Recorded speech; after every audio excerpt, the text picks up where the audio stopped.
rapping nigga playing Doug tried to approach me. Kill that nigga, cause I remember was a shot for his throat, G. You see big guns in 3D, you're taunting. Hello, welcome back to another video. Today we got a mock draft, but this is very special. It's not a mock draft, this is a full 2 rounds. No trades in this one. Well, we'll get into it when we get there. But let's hop right into it. We got first pick, Panthers. This could be either Bryce Young or CJ Stroud. They could not go wrong with either one.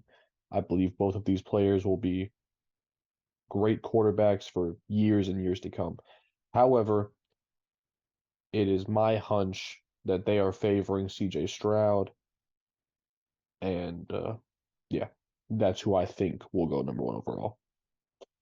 If the Texans at number 2, in my opinion, the most talented quarterback in the draft falls into your lap, you could not be happier, and you do not think twice about taking Bryce Young at number 2.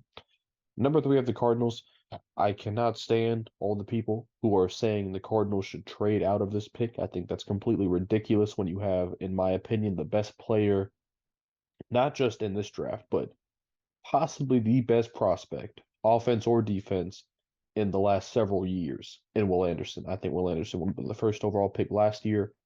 I think he's the best player in this draft class, and to pass up on that guy to acquire draft capital, I think it's completely stupid. I don't think there's any way the Cardinals pass on Will Anderson at 3. Number 4, the Colts. They have to take a quarterback. I've seen I think it was like Daniel Jeremiah or I think it was Bucky Brooks who said that the Colts don't take a quarterback at 4. That's completely ridiculous. They wouldn't have cut Matt Ryan unless they were taking a quarterback, and I think they need a guy who's going to start day 1. I don't think I hope they don't take Anthony Richardson because he is not ready to start day 1. Will Levis, even though he's ass, is the more ready quarterback. Number 5, the Seahawks. I say we, I'm a Seahawks fan. We are in win now mode. There is no way we take a quarterback at 5. I guarantee you that. We need a guy who can come in and help us win day 1. I think at this spot, unless we trade down, I think at number 5, it has to be a member of the front 7. It could be an edge rusher, or it could be Jalen Carter. This entirely depends on how Pete Carroll and John Schneider feel about Jalen Carter's off-the-field issues. I don't necessarily think that it'll matter too much in Jalen Carter's draft process, so I think he'll go at number 5 to the Seahawks. Lions at 6, even though they made some good additions at cornerback, namely Cam Sutton, I still think they will draft the best cornerback in the entire draft class, which is Christian Gonzalez, athletic freak, instantly gives them a number 1 corner. I just think, and everybody's been saying that for a while now. I think it makes the most sense at number 6. Pick number 7 here, the Raiders. I think Richardson makes perfect sense. I think if Richardson goes at 4 to the Colts, I don't think they take Will Levis because he'd have to sit for at least 2 seasons. And at that point, you'd have a 28-year-old starter on Will Levis you spend the 7th overall pick on. I think Anthony Richardson, it actually makes more sense for him to sit for a couple years and develop. Yeah, if Anthony Richardson's available at 7, I think the Raiders go quarterback. If Will Levis is available at 7, I think they go in a different direction and try and win now. That is what I believe will happen with the Raiders pick. Falcons at 8, help the pass rush. Tyree Wilson, highest upside of any pass rusher in this whole draft class besides Will Anderson. Sitting in your lap at 8 makes the most sense.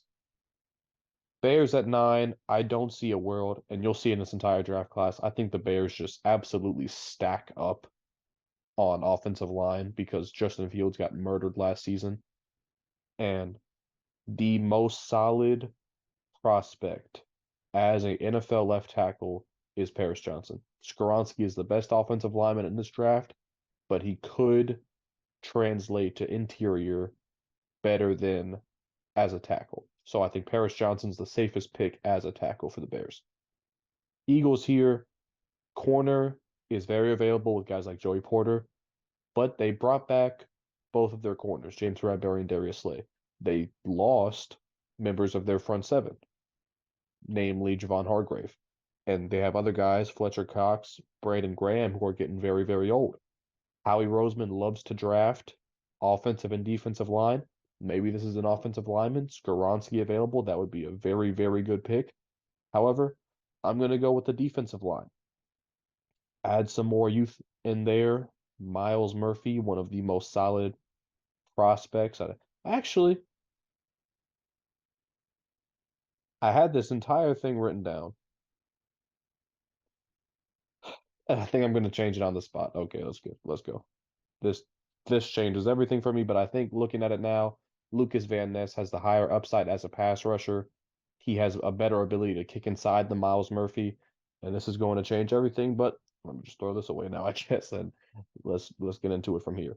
Titans at 11. This has been tackle for me the entire time. I mean, they can't do anything besides tackle. They had the worst left tackle in football last year. They have to get better than that. And I think, where is he at?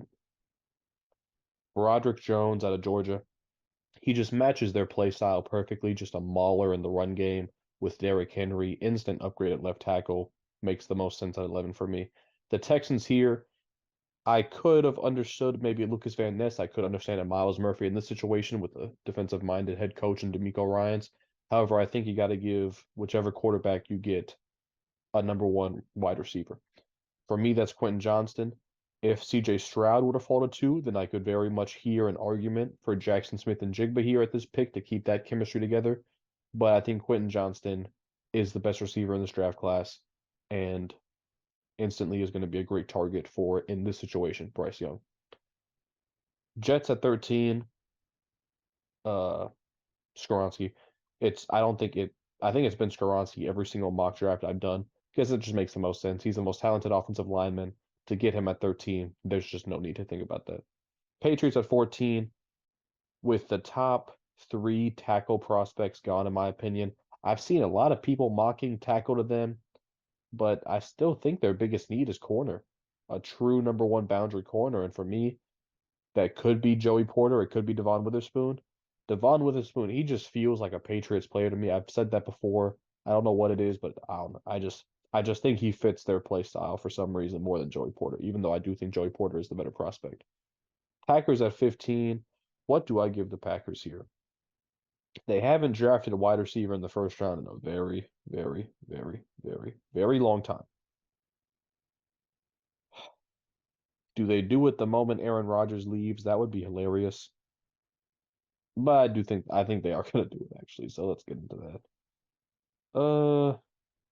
Jordan Addison at 15. A lot of upside as boundary corner. Great route runner. Creates a lot of separation alongside Christian Watson. Give Jordan Love some weapons. I like the idea of that. Commanders here at 16. In this situation, I think corner is a big need for them, and possibly the best corner in the whole draft just falls into your lap.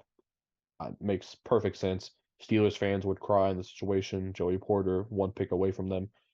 But I think you regroup. You still need tackle. Guess what? Anton Harrison available. Makes a whole lot of sense. Great tackle prospect. More than good value at 17. No brainer. Lions at 18. This could go. This is like the Seahawks at 20, in my opinion, where this is just such a luxury pick. They could do anything with this. However, I do think they need to like last season you got Aiden Hutchinson and James Houston on the outside. We already gave them Christian Gonzalez to help out that secondary. Now you got to bolster the interior of that defensive line. And let's go with the second best interior defensive lineman in this class, who is Bryan Bresee. Next up, the Buccaneers. I'm trying to see how the Myles Murphy passing is going to affect all of this moving forward.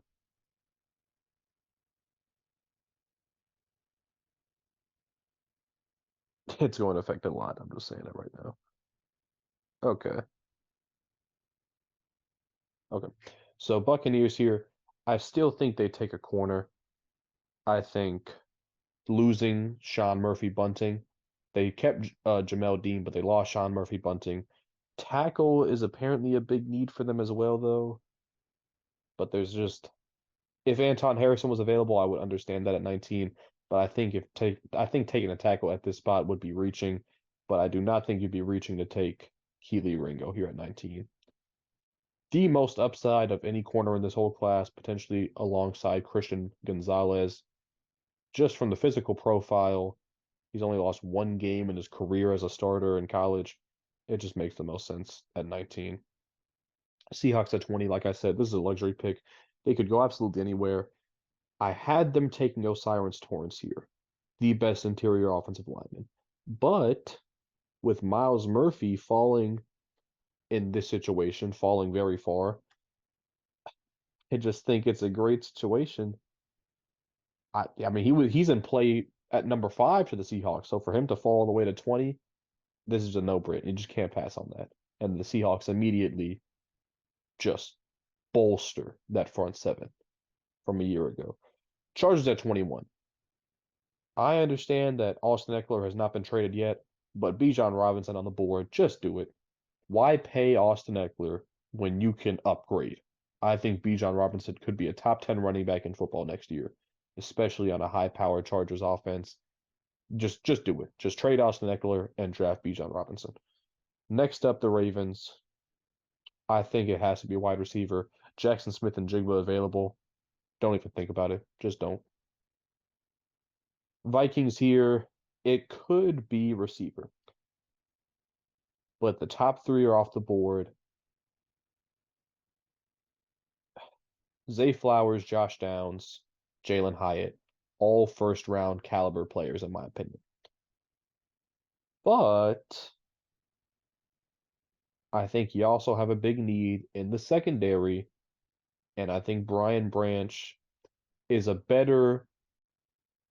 think he's a better option to fill the hole in their secondary than any of those other 3 guys, receivers, or to fill their hole at receiver, if that made any sense to what I just said. Jaguars 24, they would have taken Brian Branch at this spot, but they also big need an interior offensive line. Just take the best interior offensive lineman in the draft. I've had him going here in previous mock drafts. Stays in Florida. Great pick. Great pick at 24 for the Jaguars. Giants at 25. Sometimes I have them taking a linebacker here, but they signed, I think it's Bobby Okereke from the Colts to fill that need at linebacker. So I think this should be receiver. Also traded for Darren Waller. I think receiver is just really their only big need left, maybe alongside corner, but I don't know if corner really is in play here at 25. Receiver, though, who do I give them? Who do I give them? I think Zay Flowers is just the most explosive, most dynamic guy. He was not in my top 5. He was my number 6 receiver, but the Giants, Brian Daboll, maybe he wants that above the other guys. Cowboys at 26, they are competing for a Super Bowl. This has to be a tight end, in my opinion. Who would it be? There's just so many great options. You couldn't go wrong, in my opinion, between Kincaid, Michael Mayer, or Darnell Washington. I think day one, the guy who's going to come in and be the best receiving threat for the Cowboys would be Dalton Kincaid. So I have him going there at 26. Again, another pick that was different from what I wrote down here. Bills at 27. Who was available that's not usually available in this situation? Michael Mayer. It kind of did even out, though, from what I had earlier. They could use some help at secondary, but I think their pass rush was just very shaky last season. But, oh man, this is so different. This is completely different from what I had written down. However, I think I'm actually going to help them by adding them a wide receiver.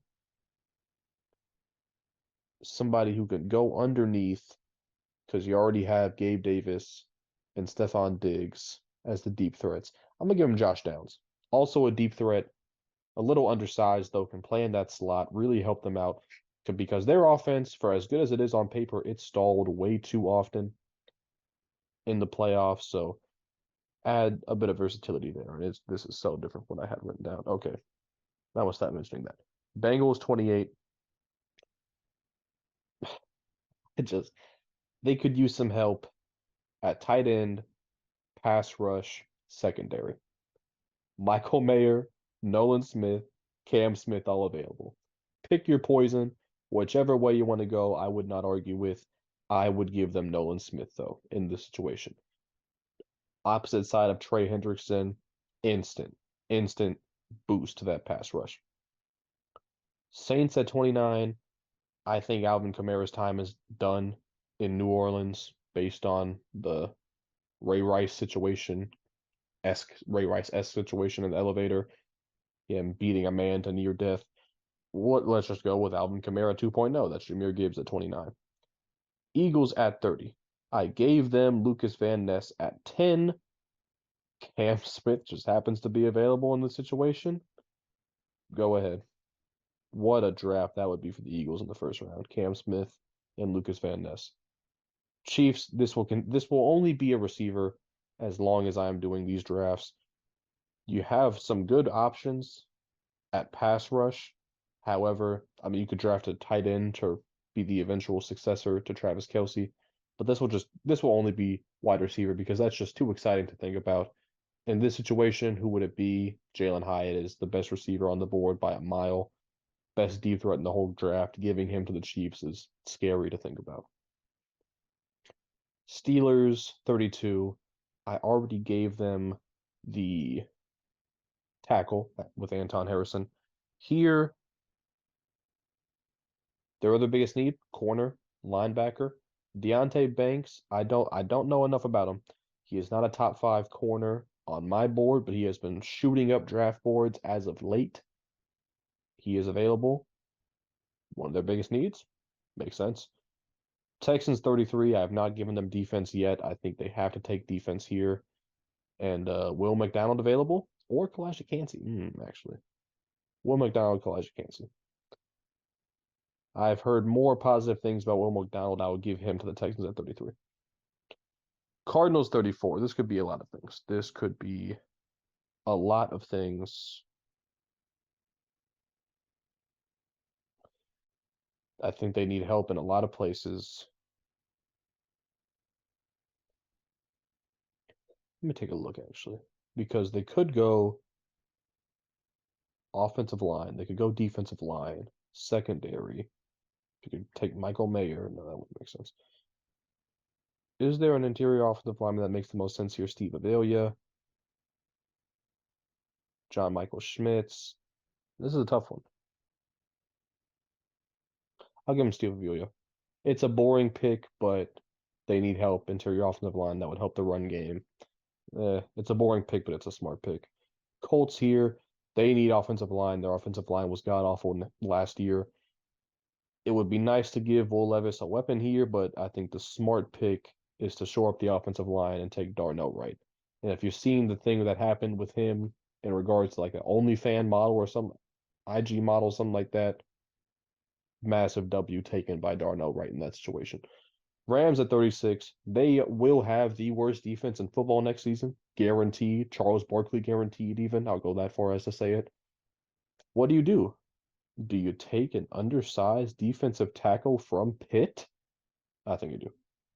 The next Aaron Donald, I will not say that, but very good prospect. I admit I don't know that much about him, but I've seen him shoot up draft boards lately, and I think 36 is a good spot for him. Seahawks 37, another luxury pick. In the situation, what have I given them? I have given them edge rusher, defensive tackle. This could be offensive line. It is going to be offensive line. John Michael Schmitz available, the best center in the class. We recently lost our center. It's an upgrade. It's an upgrade. We are building through the trenches this draft. Goodness, that is man. Very, very exciting to see as a Seahawks fan. Raiders at 38. Possibly the best tight end available on the board in Michael Mayer. You got rid of Darren Waller. You brought back in Austin Hooper to replace him, but no disrespect to Austin Hooper, but that doesn't move the needle whatsoever. Bring in Michael Mayer, and instantly you're giving Garoppolo an amazing receiving core, and you actually give yourself a shot next year. Panthers at 39. What do I do for them here? Right here, I have written down a receiver. I'll do that. I'll give them Nathaniel Dell. Best receiver left available. So small, but he is explosive. He just has that it factor. Maybe they could figure out a way to use him. Adam Thielen, Nathaniel Dell, Terrence Marshall. It's something to work with for whoever the number one quarterback is coming in. Saints at 40. This could be a lot. They've just lost so much on that defensive line that I think they need help there more than anywhere else. They were horrible against the run. So if we look at that, a lot of options, a lot of options. I'll go Keon White, though. He has been shooting up draft boards as of late. I think he'll go in the first 2 rounds at 40. Feels like a good spot. Titans 41. This should be receiver just because they need it so bad, but who do you take? I mean, in my opinion, there's a top 6. That's already gone. I even took Nathaniel Dell off the board. There is a big drop off at wide receiver here. I don't think they take tight end because that they already have a guy that from last season who was really good. So what do you do here if you're the Titans? Man, this is tough. I actually don't know. Because due to the changes in the draft previously, I have let me tell you what they're going to do. They're going to double down on offensive tackle, except they're going to move on these guys. Cody Mauch, they're going to move because he translates better as an offensive guard in the NFL. They're going to double down on offensive line and really bolster that because that would be a huge improvement from last season to this season to the offensive line, and that would be very respectable in my opinion. Jets, this is what I was talking about earlier with the trades. Even though I cannot make this trade official because I'm not paying for fucking PFF premium, whatever it is. But let's imagine that this pick right here, this second rounder, is the pick that is used in the Aaron Rodgers trade. That is inevitable. So let's pretend here that this is the Packers drafting instead of the Jets. What would the Packers do in this situation? Well, let me see what I had written down. Okay, I had them going safety here because between Darnell Savage, Adrian Amos, not a great situation necessarily. I had them taking the best safety left on the board, which is Antonio Johnson. Now this is the actual Jets pick. Here, I think linebacker is a pretty good need. We already addressed tackle with Peter Skoronski. Linebacker here, let's give them Drew Sanders. Get after the quarterback. One of the best options in the draft. Okay, moving on. Falcons here. We already gave them what did we give him? We gave him Tyree Wilson. Tyree Wilson, I don't know why it has quarterback as a need. Desmond Ridder is there. Wide receiver, not a lot of good options. We're going to go back-to-back linebackers here. Even though they could go with a corner to help out their secondary. I think they've lost Foyesade Oluokun. They lost Rashad Evans, lost Dion White in recent years. Who's a guy that could lock down that position for a long time? That's Trenton Simpson at 44. Packers 45 here. This is their second pick that I would have had here. We have. I think here they go pass rush. They could go tight end, actually. That's exciting. Pass rush or tight end. I already haven't taken a receiver in the first round, so let's go pass rush here. BJ Ojulari is available. Possibly the highest upside of any of those pass rushers left, so good pick at 45. Patriots 46. Already gave them the corner. Tackle. DeJuan Jones just staring at me. Two biggest needs, corner and tackle. DeJuan Jones. Match made in heaven. Commanders 47. They need interior offensive line. We already gave them corner. Luke Whippler. Boring pick, but if the Commanders walked away from the first 2 rounds with Joey Porter and Luke Whippler, they should be very, very happy. Lions at 48. They could do a lot here. We gave them Christian Gonzalez and Brian Brzee to really lock down that defense. Let's make that offense a little more exciting with Darnell Washington, an athletic freak, still kind of learning the tight end position, but if he figures it out, he could be, without a doubt, the best tight end from this draft class, which is scary to think about on the Lions next year with Jameson Williams, Amon-Ra St. Brown, all that. So, very scary pick there at 48.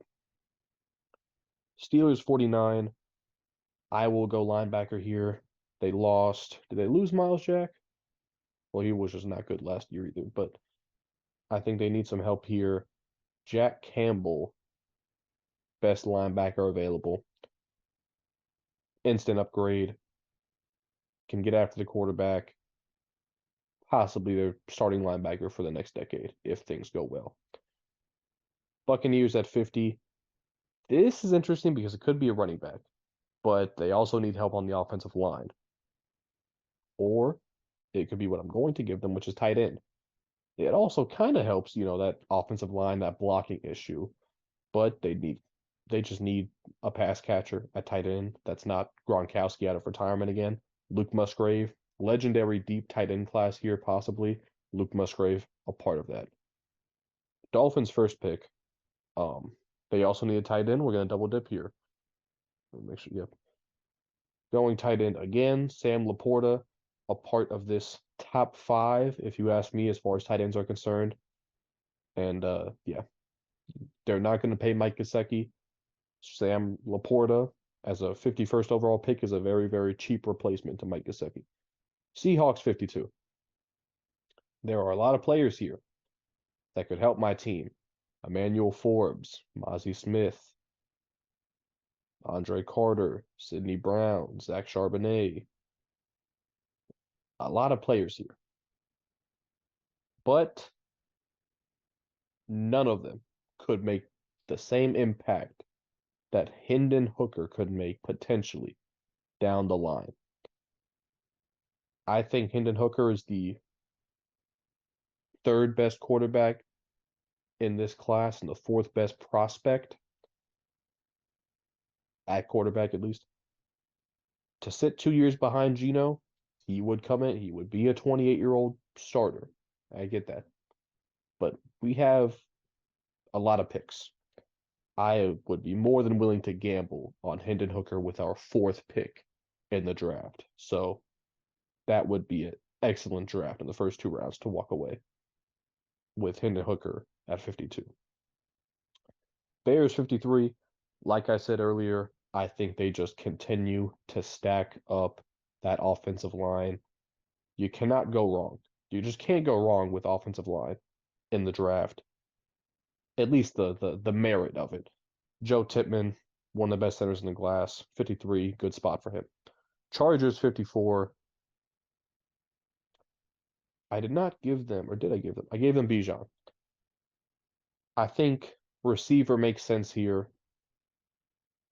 But the question is who? Because to be fair, I think with Justin Herbert at quarterback, it elevates a lot of these guys from what I think they could be. However, who is it? Rashee Rice is kind of the highest prospect, but he did not look good, at least at the Senior Bowl. Michael Wilson, not a lot of tape. Keyshawn Boutte, sex party. You know what? Keyshawn Boutte, sex party. Lack of effort at times at LSU. Kind of fell out of the first round. Could potentially be even a 3rd or a 4th round guy. But there's not going to be many better situations than Justin Herbert to walk into as a receiver. So they could possibly get the most out of him at the Chargers. Lions 55, man. Lions and Seahawks are going to kill this draft. Lions at 55. I'm going to go Felix Anudike-Uzomah, pass rusher. I think he killed the draft when he was there. Just more depth at the pass rush, building through the trenches. That seems like what Dan Campbell wants to do in Detroit. Jaguars 56. They struggled with pass rush last season. Very much. I already gave them. Who did I give them? Gave them O'Cyrus Torrence. Okay. So I have not given them a pass rusher yet. I think they need that. They lost, who was it? Arden Key, I think, was a rotational guy, but let's throw another rotational guy in there. And that is, where is he? Already passed him. That is Andre Carter out of Army.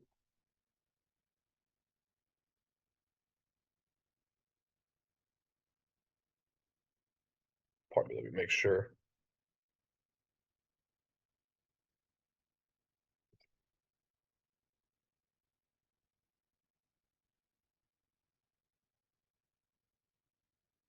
Hello, hello. Okay. Just wanted to make sure that was still working.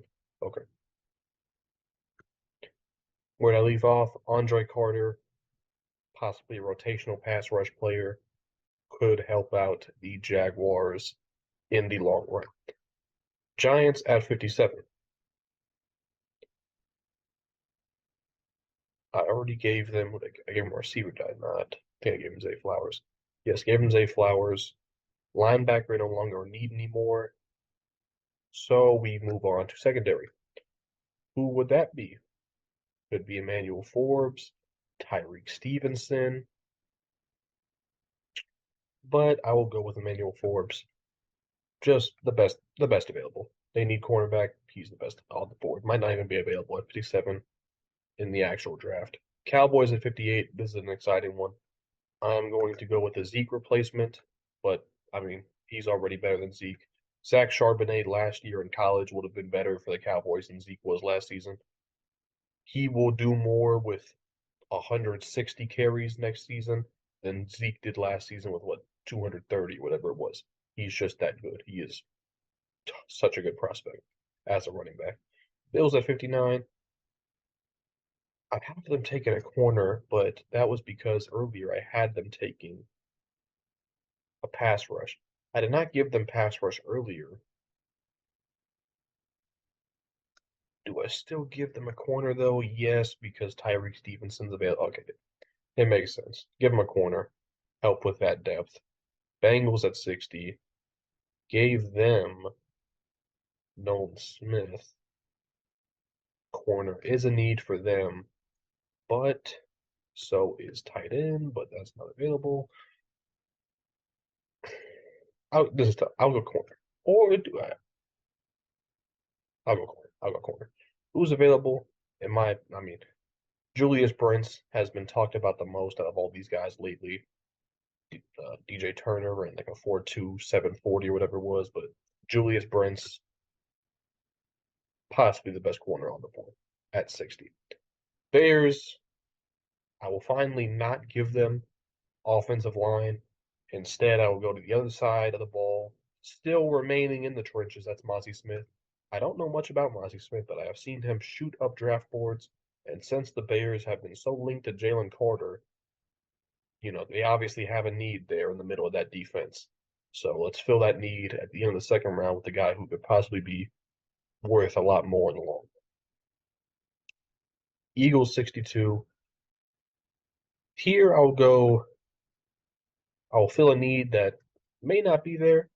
They signed Rashad Penny as a cheap replacement to Miles Sanders. I think Rashad Penny will be a Pro Bowler next year, comeback player of the year. He may average 7 yards a carry behind that offensive line. However, we're going to go for a complement to that, and it's Kenny McIntosh. He is the big power back to Rashad Penny's more finesse. He also possibly has the best hands out of any running back in this whole draft class besides Jahmyr Gibbs. That would be a very good pick at 62 for the Eagles. Chiefs 63. I already gave them the receiver. Now let's address the other need, which is pass rush with the loss of Frank Clark. I mean, take your pick here. A lot of good options. Isaiah Foskey, Derek Hall, Byron Young. I'll go with this guy whose name I cannot pronounce because he has been shooting up draft boards as of late. And that's going to do it. 63 picks, something like that. I'm very happy with that. I'm not paying for PFF Plus. I'm very happy with that. That's just the first round, but still. So that's going to be all for this video. Leave a like, share, comment if you enjoyed. Feel free to subscribe. We're going to have a lot more draft-related. It's out the motherfucking pack. Right out the niggas don't know how to act.